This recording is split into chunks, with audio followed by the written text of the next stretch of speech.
Welcome, and thank you for choosing this event among the others. We have a great abundance of riches around today, and several things happening at once. I want to talk. Well, there's a lot to talk about in many things. First of all, can you hear me? Yes. Yes. Okay. Good. But the wanted to say something about why we're doing this and about our co-authors before we start with a discussion about the book itself. The book being Becoming Cosmopolitan. There should be flyers and a book review by John Cater near you. If not, raise your hand and we'll get you one. The book is it's called Becoming Cosmopolitan. I love the cover. I have from the first time I saw it. Not only because it jumps out at you, it should jump off the shelves for several reasons, but because it is itself a reflection of the title. Becoming Cosmopolitan, Unfolding 2 Centuries of Mission at Virginia Theological Seminary. This is one of the things that was commissioned, one of the most important things that was commissioned by the Dean and President, Ian Markham, to mark our historic centenary. From the beginning, he's been using the language about marking the moment rather than celebrating our 200th anniversary, mindful that we're marking a moment that is more complicated than histories used to be. I'm sure you all know at least one parish history that is more like a hagiography than an assessment of how things were, could have been, would have been, should have been. The rector walked on water. The vestry never argued about anything. All of the wardens and the rector agreed completely, and everybody lived happily ever after. If that's what you're looking for here, you are in the wrong place. This whole understanding of looking at our 200th, assessing where we've been, where we are, where we're going, is meant to be a man or woman in the mirror looking to see what we need to see about ourselves and what we need to change in order to be the best witness to God in theological education that we can possibly be. And I can't think of any event that we're having in these few days that's more important to that project than this conversation. So I'm very, very glad that we're doing this and doing this right now. This book is one of the touchstones of marking our historic bicentenary. And by commissioning these particular authors, we have sought to tell the whole truth about Virginia Theological Seminary and its 200 years of ministry and education. Those of you who were able to attend the AAEHC programs yesterday are fully aware of the importance of researching and reporting the less attractive sides of our parish histories. And the same thing is true for our educational institutions. And this book is a truth teller. It lifts up the places of hope and places where we can legitimately celebrate wonderful things that have been done here. But mostly it's a story of conversion. It's a story of how people with good intentions but with some blind spots had to completely rethink what they thought about mission and about how to do mission because of the experiences they were having in the field, because of they were educated. They were educators who were educated by those they went to serve. So it's a remarkable and sometimes disturbing story, uncovering assumptions about racism and cultural superiority, and also breakthroughs and wonderful opportunities to rethink things. All right. So what we're going to do here is to discuss the book. We'll have a formal discussion. There are questions and answers we've agreed upon. Let me introduce the authors to you first, and then we'll move into that, and then there will be time for your questions and comments, which may be one of the most important parts of this discussion. So let me say a word about our authors. The Reverend Dr. William Sachs is a longtime friend of the Center for Anglican Communion Studies and a valued colleague of VTS, well-known scholar of world Anglicanism. I don't know how many of these book titles I should read, but at least a few of the Transformation of Anglicanism in the Face of Difference, A Church Beyond Belief, The Search for Belonging in the Religious Future, Global Anglicanism in the 20th Century, Homosexuality and the Crisis of Anglicanism. And that's some of the books, and some of the articles and we'd be here all day if I did justice to his publications.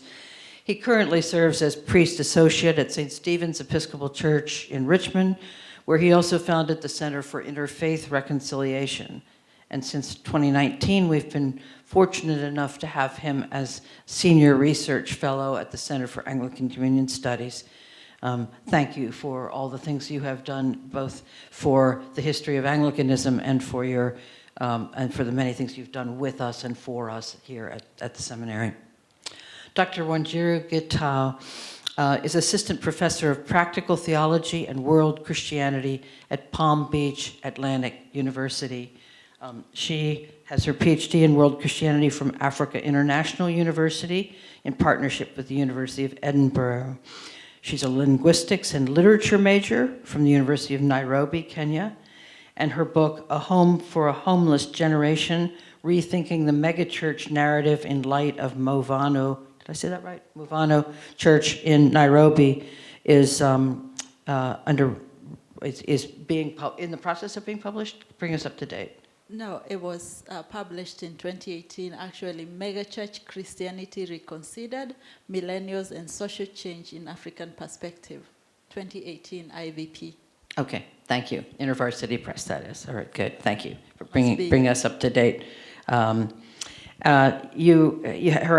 areas of expertise are many. Megachurches, congregational leadership, community engagement, global cultural exchange, partnerships, missions, short-term trips, world Christianity, religious pluralism, sub-Saharan Africa, post-colonialism, terrorism, and global geopolitics, to name a few. And now here I do have the corrected title of that book. Let me see that one more time. Megachurch Christianity Reconsidered, Millennials and Social Change in African Perspective. Meta or mega? Mega, yeah, huge. Since 2019, we have been enriched as well by her role in the Center for Anglican Communion Studies in international ecumenism. Thank you for the particular perspectives you bring and the ways that you have contributed to this work. And now I think we are ready to engage in questions and answers. These have been negotiated, but that doesn't mean there won't be surprises along the way. So let's just see. Not from me, from my colleagues. All right. Let me start with you, Bill, if I may. Bill and Wanjiru, we feel like we're friends here. All right. The emphasis on mission has been there from the beginning in Virginia Seminary. How has that focus on mission shaped decisions and practices about theological education here? Thank you very much, Kathy, and thank you all, and Wanjiru for being here and for this conversation. Virginia Seminary was founded, and one of the intentions of this book was to give what I felt was due attention to the broader context, educational and social, in which Virginia Seminary was founded. So the founding of Virginia Seminary and its early curricula came directly from the imprint of Andover Seminary in Massachusetts, the first American theological seminary, a product of the Second Great Awakening in the early 19th century, where evangelical America, evangelical then understood quite broadly, undertook to remake the world. And so there's a sense in which Virginia Seminary picked up what was already something of an American Protestant legacy and attempted to make that Episcopal, mindful of English precedent as well. There is a sense in which the curriculum and the way in which the seminary was structured focused upon Christian mission. And there was an obvious need in terms of the growth of the church in the Mid-Atlantic region in the new American Republic and the westward expansion across North America of the church. Episcopalians generally were not frontier missionaries or evangelicals. Episcopalians, like Presbyterians, were more likely to show up when a town was founded. And when the town was founded and when something of social order, and we can debate what that meaning of social order was, social order achieved, in that wake along came Episcopal and Presbyterian churches, the Methodists and Baptists having already gotten there. But what came along in the process, and part of the story of this book, is that God's Spirit, with all due respect, does not simply move through institutional channels. So we find that in early students here at the seminary, in their prayer circles and in the creation of a missionary society, there was a strong emphasis upon responding to God's call to mission wherever that could lead. And, you know, within 10 years, it led a graduate, John Hill, and his spouse, Frances, to go to Greece, of all places. There's a long story summarized here about how in the 1820s and 1830s, Greece was an object of American and especially evangelical fascination.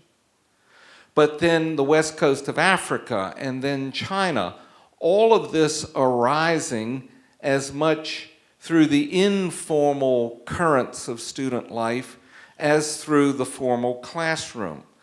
Talking to Kathy a little while ago before we began this session about the importance of a residential seminary community and what can happen in terms of formation that is not simply the conveyance of information or book knowledge, so to speak, but the interaction and the worship and prayer life that can occur in dormitories and in small circles. That's how mission began to arise. Thank you.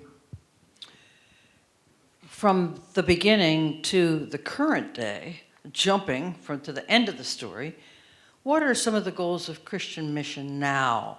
And in what way are those goals currently manifest here and in other seminaries that you have known about?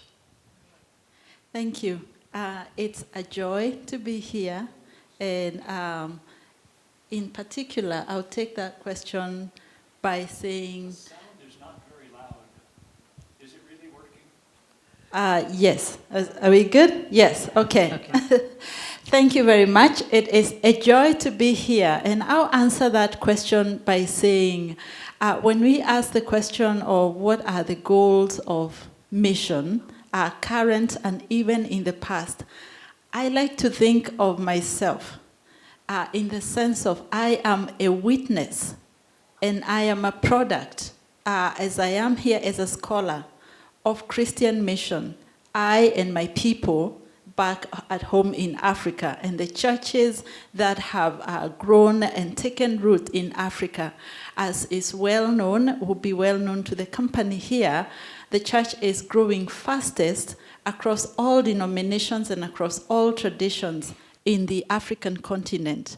And that is to the testament and witness of our missionaries that had their provenance from here in places like Virginia Seminary, but broadly and widely from across the Western world at a crucial moment when the encounter between the Western world and the non-Western world needed a religious dimension in terms of that interaction and in terms of that encounter. Of course, in terms of practical application of what mission has meant, it has meant witness and conversion of people into Christian faith in Christ Jesus. But it has also meant, in order for that witness to be transferred, that people receive an education, literacy, and with that, Bible translation, and with that, establishment of institutions, and with that, as Christian communities grow and more institutions are established, other forms of mission and expressions of mission, and that is what, in a way, produces what we start to see as a cosmopolitan impulse, the growth of a new global society or community of people coming together at the table of Christ because of Christian mission. So in a broad way, it's a work of witnessing to God's work in the world, but through the agency of the people that have emerged from out of this community. If Christian mission, at the time it was conceived in the early 19th century here, was sort of a one-way street. Yes. Do you see a modification of that pattern now? Absolutely, because now, as I say, I'm here as a witness. I am a professor of practical theology and world Christianity at Palm Beach Atlantic University. In an unconceived way, not in a formally structured way, I am part of what is seen as reverse missions. We immigrate or move here for higher education purposes, for other reasons, for a broad range of reasons. So we're coming from the non-Western world, and we become part of renewing and refreshing the Christian communities that are here. So yes, the exchange is both ways now. It's mutual, there's reciprocity, and as well as reflexivity in the process. Thank you. Back to you, Bill. Virginia Seminary has gradually, but now I think more clearly faced its own cultural and institutional legacy of racism here. How has that altered our approach to mission, and when did that start? And what are the key major change points? Wow, that's a question that could prompt a detailed outline. But Yes, it could. Yeah. the book begins with a quote from Bishop John Payne. He had already, a class of 1836 here, he had already been went to the west coast of Africa as a missionary with 2 other Virginia graduates in 1837. 14 years later, he came back to the United States for the first time to be consecrated as the first Episcopal bishop in Liberia. And when, on the eve of returning, he gave a talk here on campus in the fall of 1851, in which he described in great personal terms his sense of missionary vocation. And what he said, and I'm paraphrasing the quote somewhat, that ultimately, and this again was not in the classroom, it was through a prayer circle and through the missionary society. Ultimately, he felt God calling him to the west coast of Africa so that people there would see, as he put it, white men who did not simply come to enslave and oppress. I found that to be an astonishing quotation. Given in 1851, 10 years before the American Civil War, but reflecting a sensibility, that is an outlook, that had its origins in 1837. But again, and it must be said parenthetically that Payne was active in the American colonization society, which sought to return African American peoples to Africa, and in fact was the source of the founding of Liberia. But again, mission then was considered to be one way, as you were saying. There was a message to be delivered. But in the process of delivering the message, the missionaries had to adapt. They had to adapt first simply by learning the local language and by learning local cultural mores. They had to adapt then by acting on what really was a broadly Anglican impulse, which was to create educational institutions. And so if they were going to teach, they had to learn how to teach in ways that would elicit response. And they had to consider then in greater depth, what were they trying to teach people to be and to do? So gradually over a period of time, there arises some degree of conversation. Those who went to teach ended up having to learn.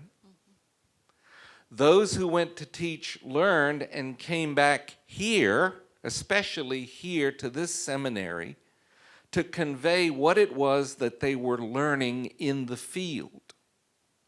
Now there was a great refocusing of mission in a period that has particular fascination for me, the late 19th and early 20th centuries, when the goal became, not just for Episcopalians, but speaking quite broadly, the creation of Christian civilization.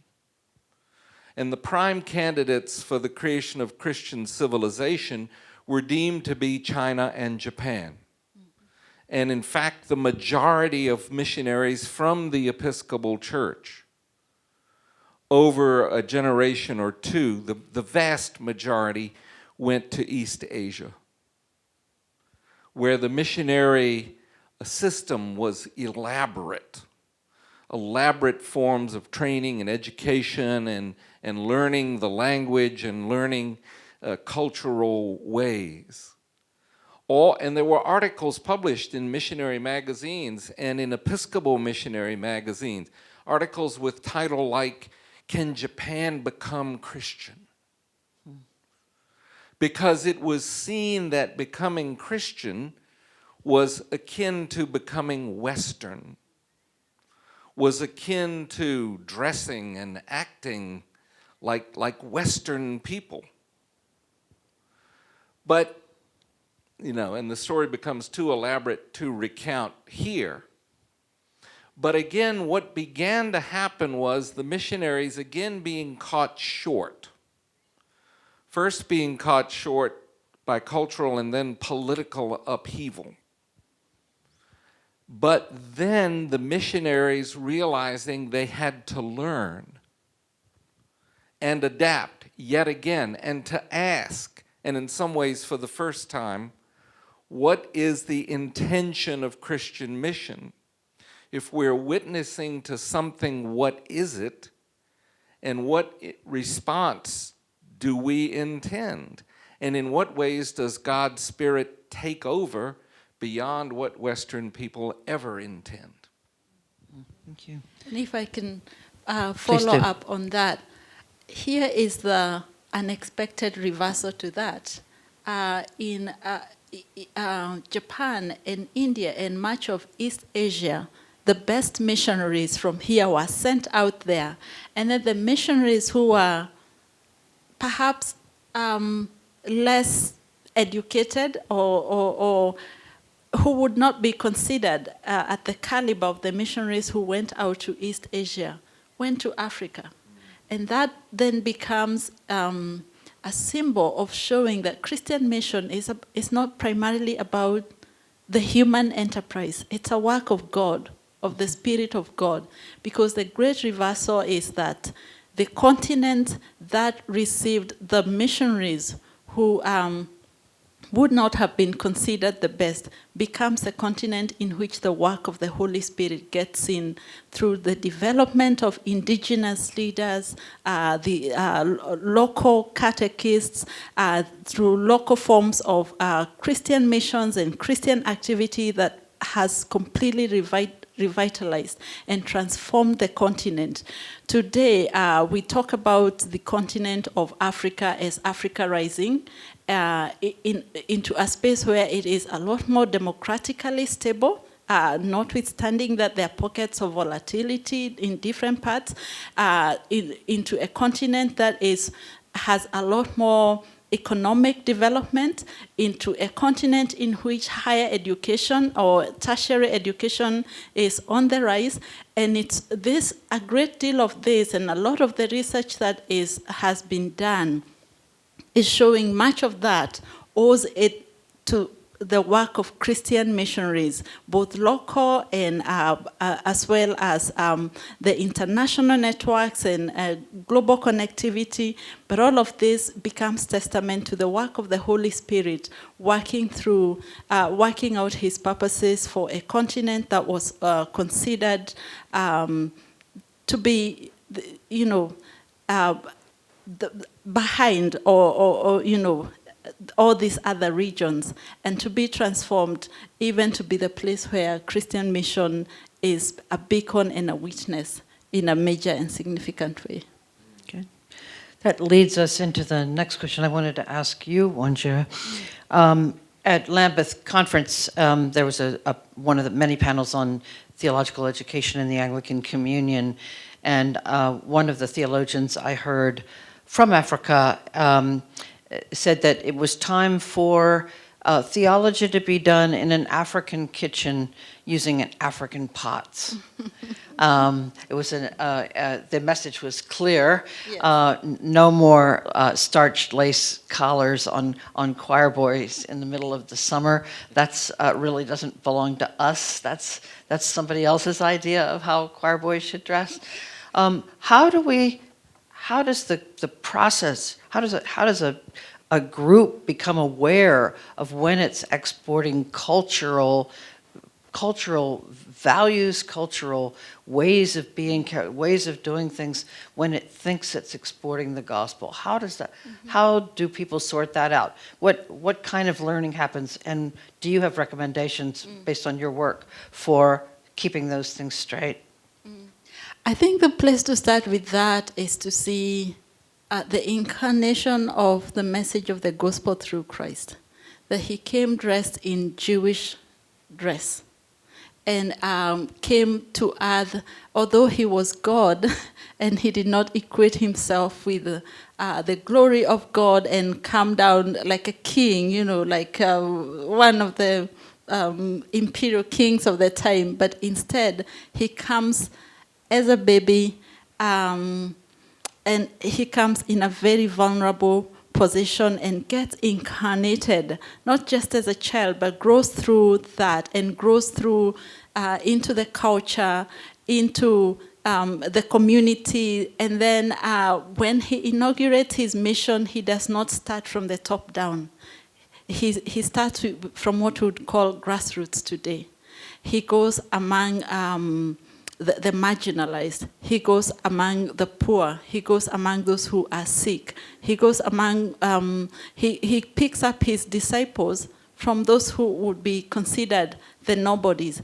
And in terms of inculturating Christian mission or even developing theology, as we talk about theology brewed in an African pot, or theology brewed around the three cooking stones, or theology brewed under the baobab tree. There are many expressions of this. But it's really about understanding the soul of a place. What is it that makes people who they really are? And how do we get to know them and enter into relationship with them? It's through their food, it's through their music, it's through their dress, it's through their relationships. We talk about how in Africa we are a communal culture, and this is so real and continues to be so real even in a globalizing world today, even in a highly technical and electronically connected generation. Just recently, I have been participating online via WhatsApp through a series of morning, through the morning of a much-loved community member. And it's amazing to see how people have come together, both electronically and in person, and put everything aside and gathered in all sorts of different spaces in different pockets to mourn this woman and to remember all that she has done. And that for me becomes the embodiment of, theology, brewing theology in an African pot. It's about rediscovering this soul and this community and the threads that bind us and hold us together. And that becomes, I think, a model of correlating how we might in other places continue to share the gospel in more robust ways. Thank you. This relationship between the particular and the universal prompts my next question to you, Bill. The media for a while there was having a good time contrasting Episcopal versus Anglican.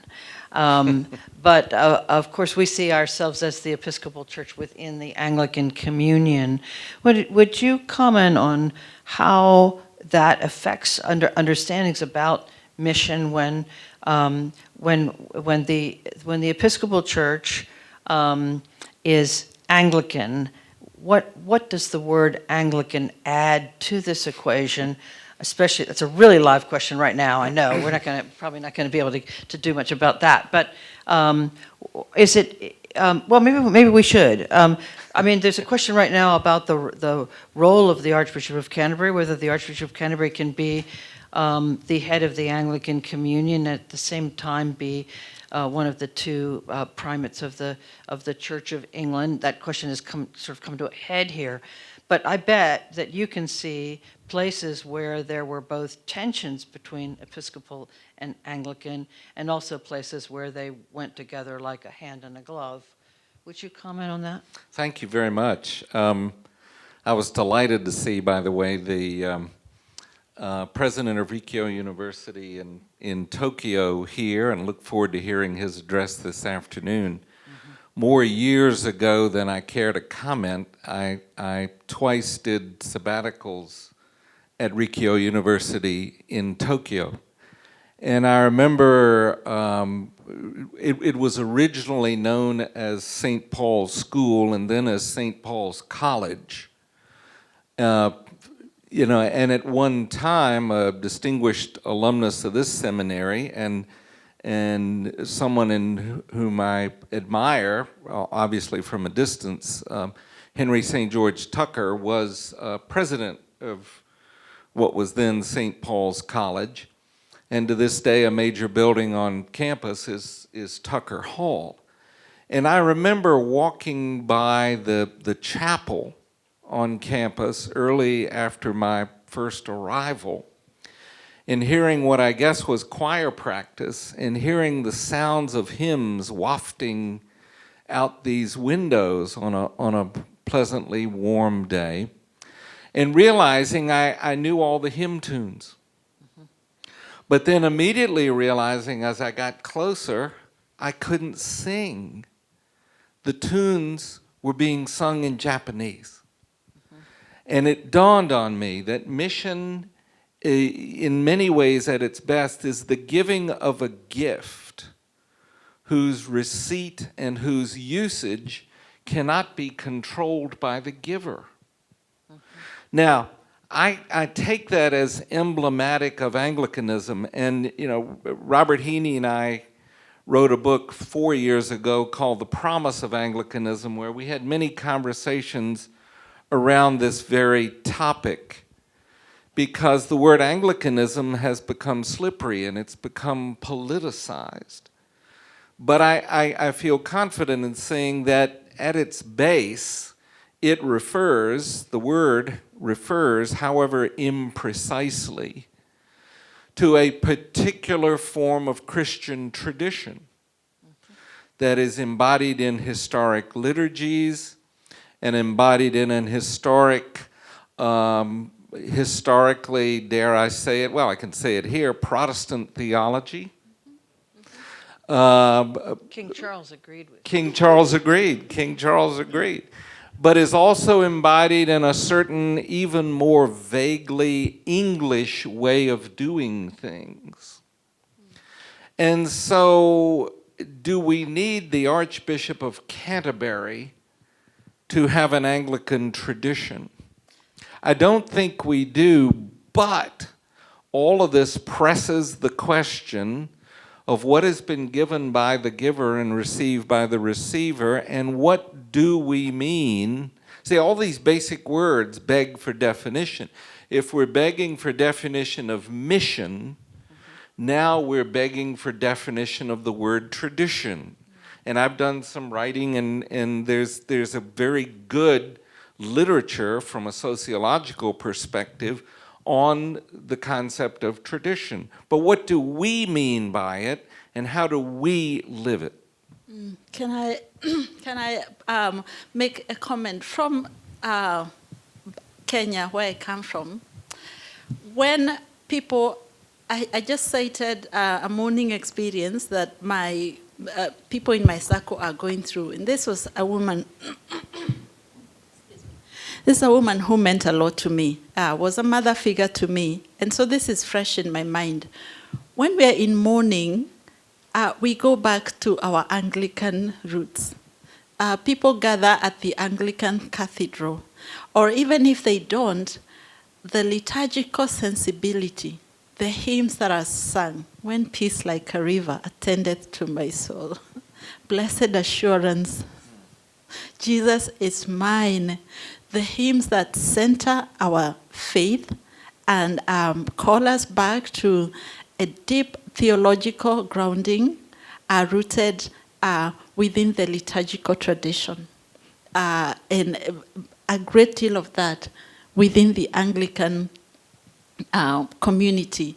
Now, there is the institutional dimension from the top down, whether you want to call it Anglican or Episcopal, the organizing sensibility that brings large bodies together. But there is the spirituality of it that has a depth that is, even as an independent scholar or a scholar of independent evangelical megachurches, I know is missing. And there is increasingly this movement to what is seen as the walk back to the Canterbury Trail. It's not so much that we are going back to the roots, to the affiliations, institutional and structural affiliations back to the Anglican or Episcopal Church, but it's a way of faith and a way of formation that is deeply grounded, not just in the music, but also in scripture.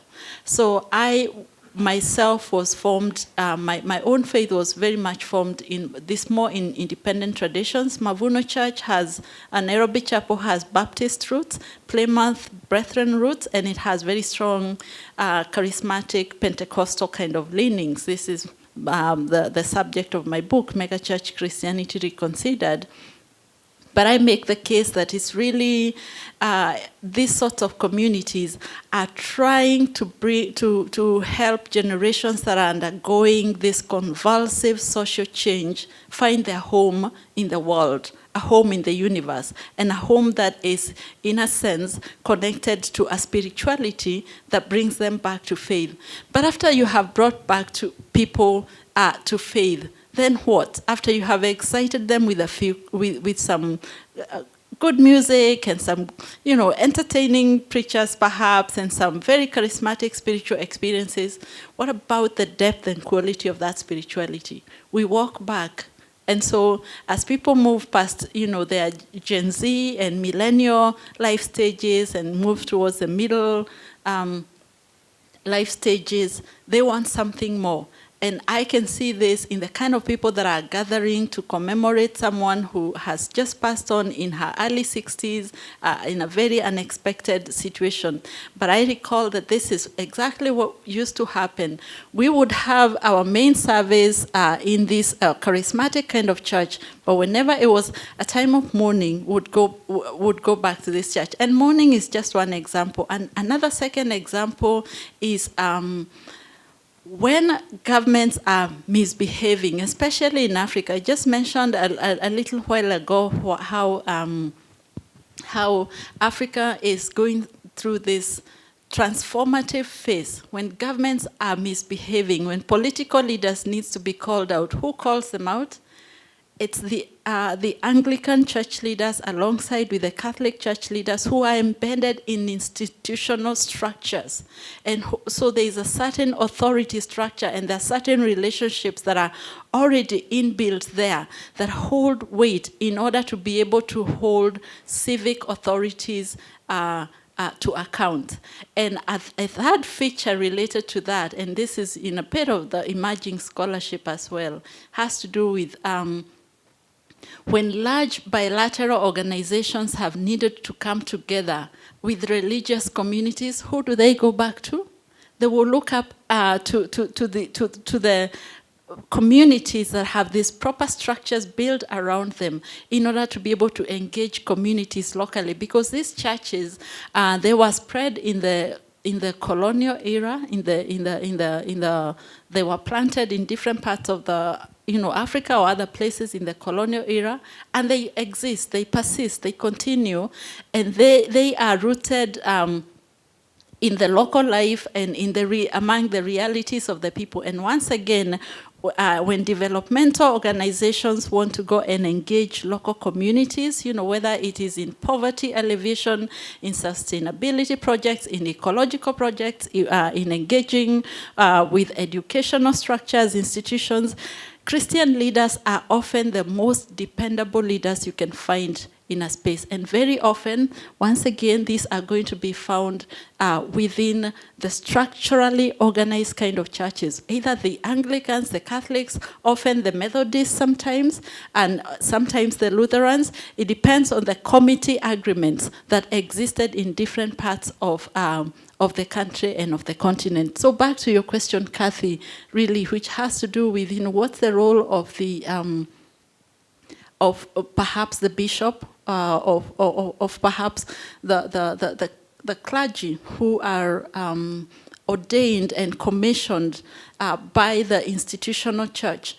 It might look contentious, and it is contentious, very often contentious from top down. But for a grassroots people who sometimes need people to hold civic authority to account, we need these institutional kind of churches to remain vibrant and alive, and also connected to a larger global network that can also bring to account some of these realities that often devastate very local communities.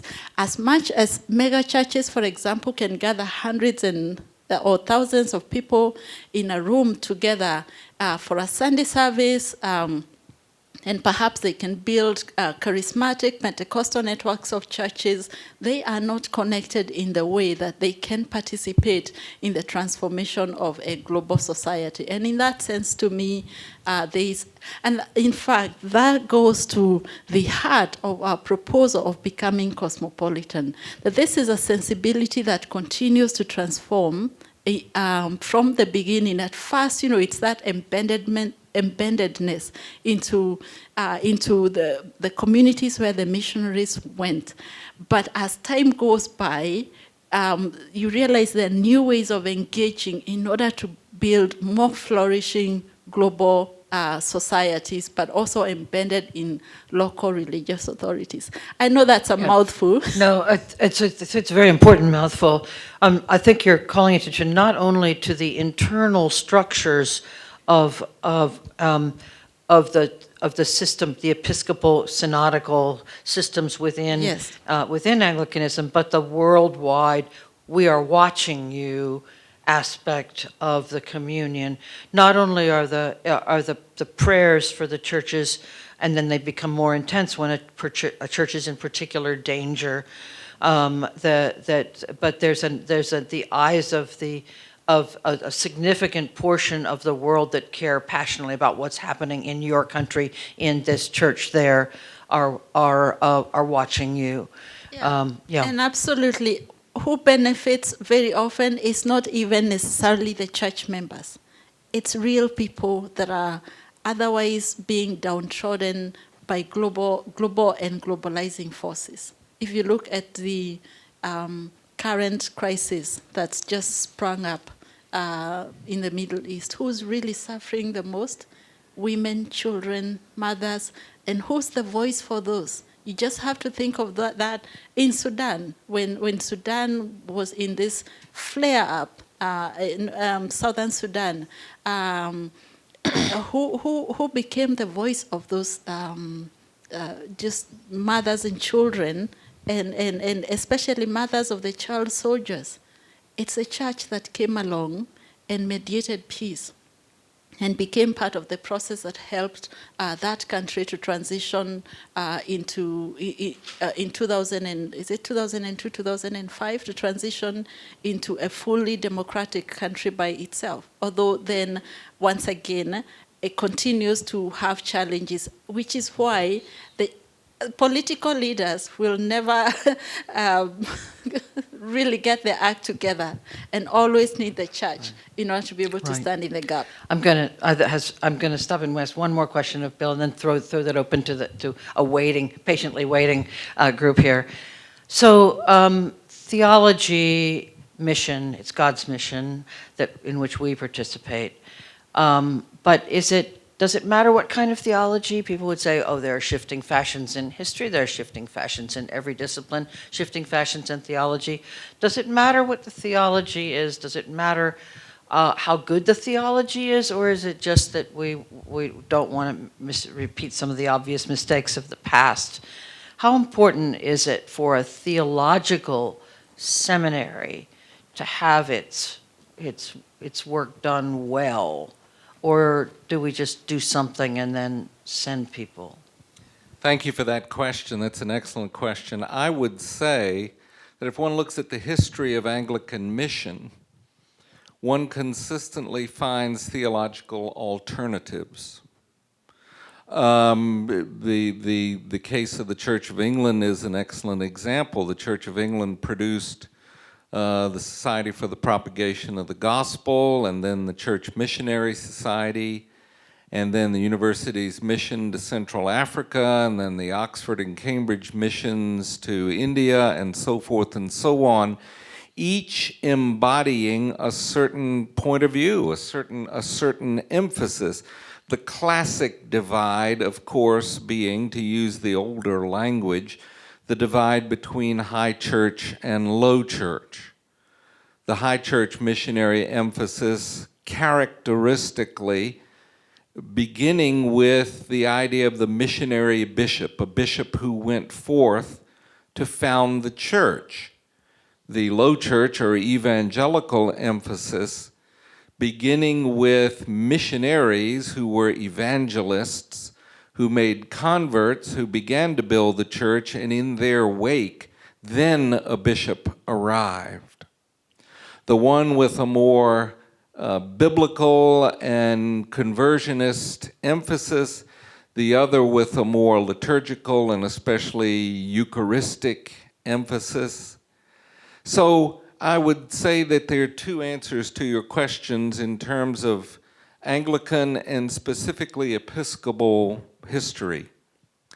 The first is theology has to be defined and then expressed practically with precision. Otherwise, identity is incomprehensible. You know, you can't say that you believe anything. That sounds like a warm welcome to all, but it actually welcomes no one. Because, you know, one needs to be clear about one's point of view and how it is grounded. But the real nature, in my view, of Episcopal and broadly Anglican mission has been what I would call, to introduce a slightly inflated word, contestation.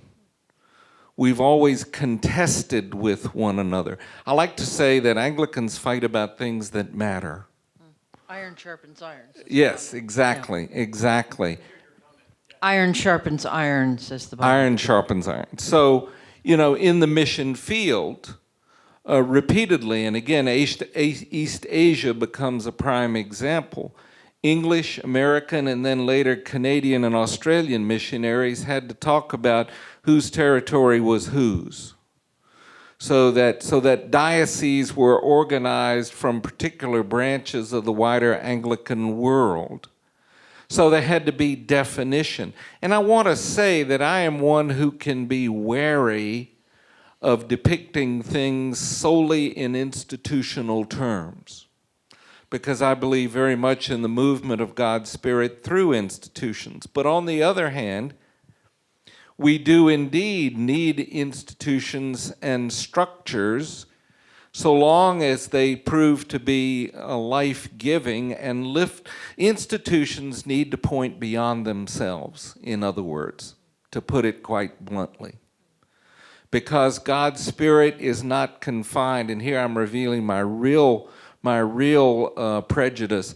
God's Spirit is not confined to the passage of resolutions in church conventions. And shock, Kel shock.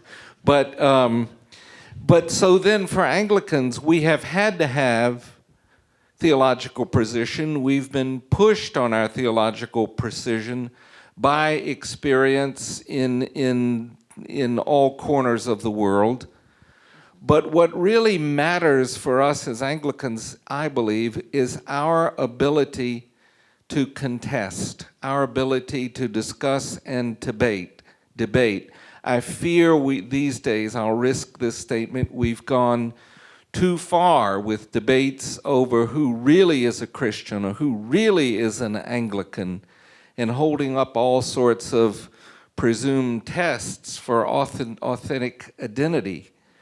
But if identity, and this book is written in a way to suggest strongly that history and God's presence in history unfold.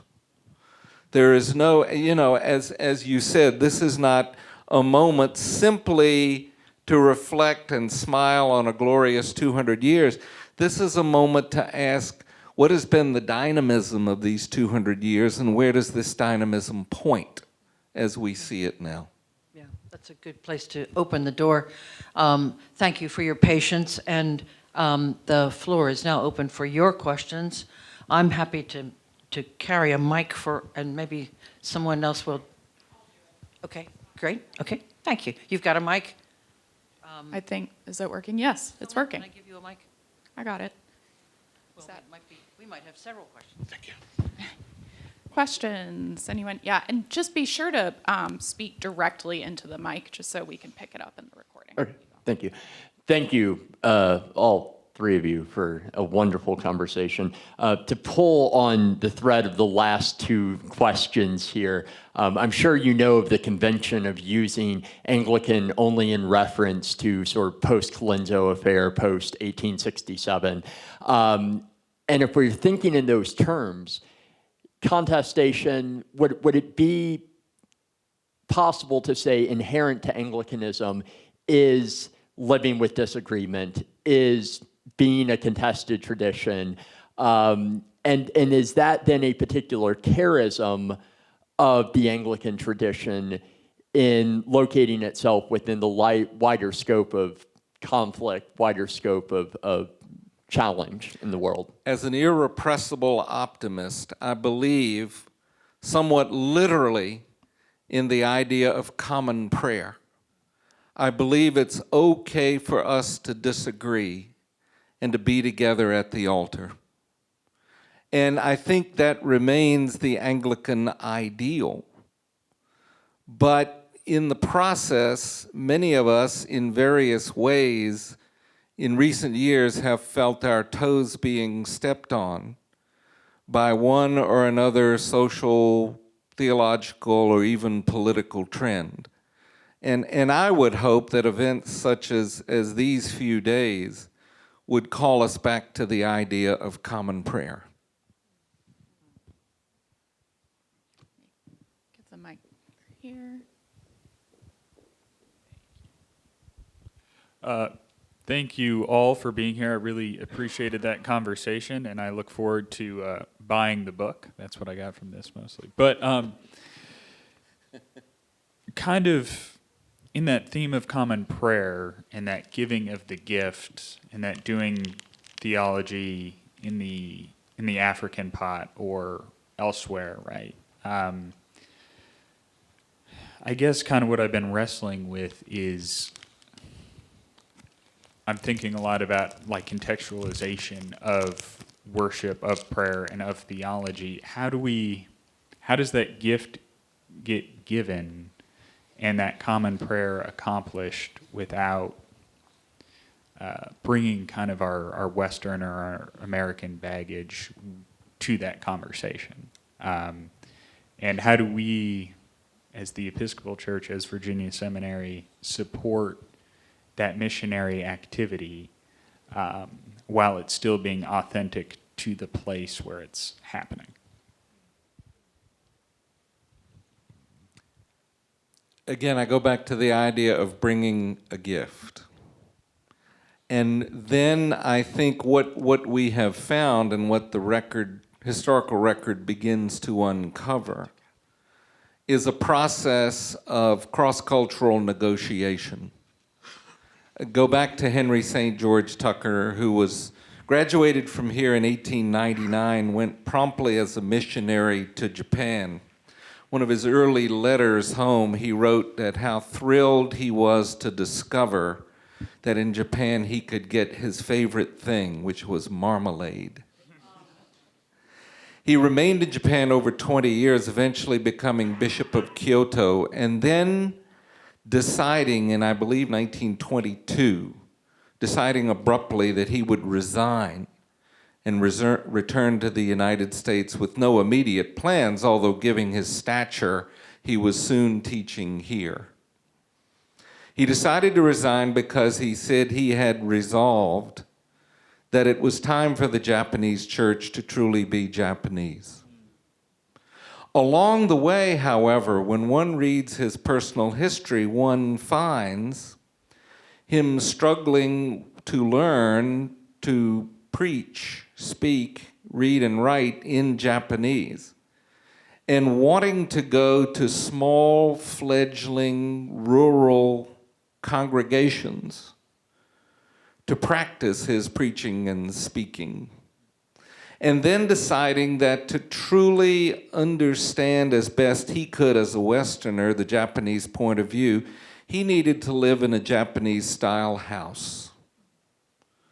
Although he decided that because he was from the West and he was, these are imputed words, he was spoiled, he did need a coal-fired stove in there in the house in the winter.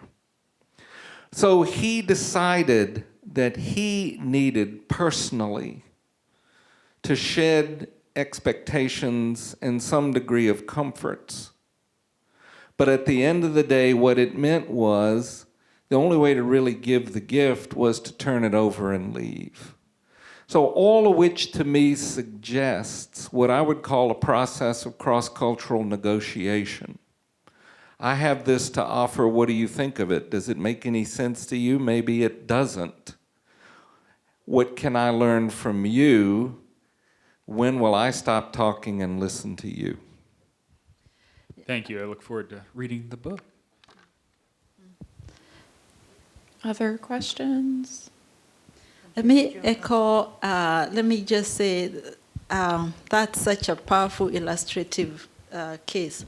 When I lived in California for a couple of years and I went to an Episcopal church there, one of the things I really loved and appreciated about it, the church sang African songs or songs that from especially South African and Swahili, but also Arabic, now that I think of it.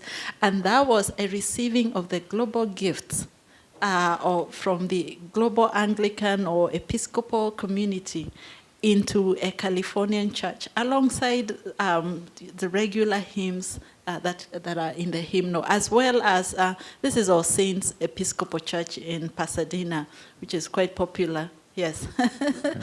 As well as welcoming people from around the world at the pulpit, at the Rectors Forum, and there was a real exchange of gifts. There was a real reciprocity that I think is very much necessary even in other communities here. I'm afraid our time yes. is up. I hate to end this conversation. All right, good. No, good. Thank you, Kathy.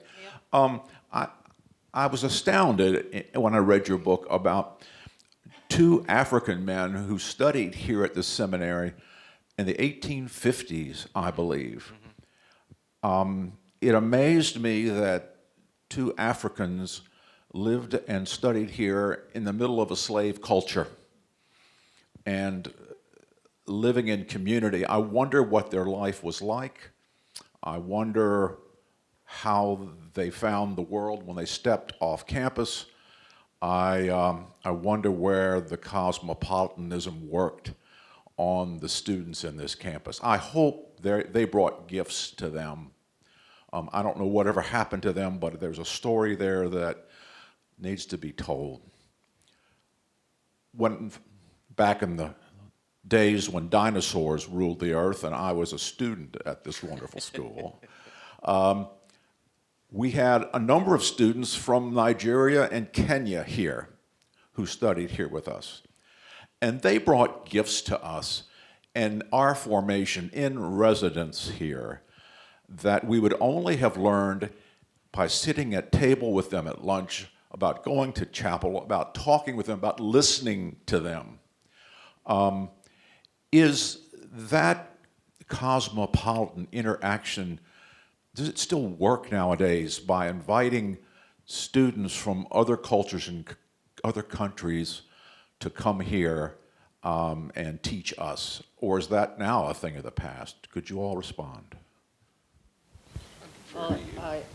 We have some international students in the room at the moment who could answer this question better than I could. But right, good. I do have a mic. Okay. At the moment we have so many really talented people from other parts of the communion that are that continue to press questions that make us think harder about who we are, what we're doing, why we're doing it, and ways in which we could do it better. Those are, as you say, gifts. Mark Twain once said that if you never travel, if you never interact with other people from other cultures, it's like you're reading the same page of a book over and over. The first page of a book, you never turn to the second page. And I think I know there are ways to travel in which you never really leave the United States. It's quite possible to find a hotel or somewhere that will not challenge you at all in any way, make you think at all about levels of convenience or inconvenience or how you spend money or any of the sort of really important questions about discipleship that we have in this world. The experience of being blessed to be brought together by Christ to talk about the things that matter most in the world is one of the things that Virginia Seminary offers its students. That's another part of being a residential seminary, is that there's time to think about things like that. And if we don't, I fear that the more we move to theological education in little boxes on a screen, the harder it will be to have those deep conversations about the things that matter most. 10 seconds. Of course, Rich. But this will have to be it. Sorry. Mike? Here. Is this still on? Page 115 in the book is a photograph of this woman, Sandra McCann, and I encourage you to speak to her after this session. And on the second row, hiding, is a member of the faculty, Ross Kane, who served in Sudan, South Sudan in particular. Their current dealing with all these issues would be worth a conversation. I encourage you to seek out Sandra and Ross. Thank you, Rich. Thank you all again. Thank you for coming. Gordon Cosby used to talk about where you put your weight down, and you have by being here, you encourage us, and by asking the questions you have, and by listening to these wonderful, brilliant people talk about what they know, you are reminding us all that these things are really very important. Thank you so much for coming. We'll stay around for a minute in case there are questions.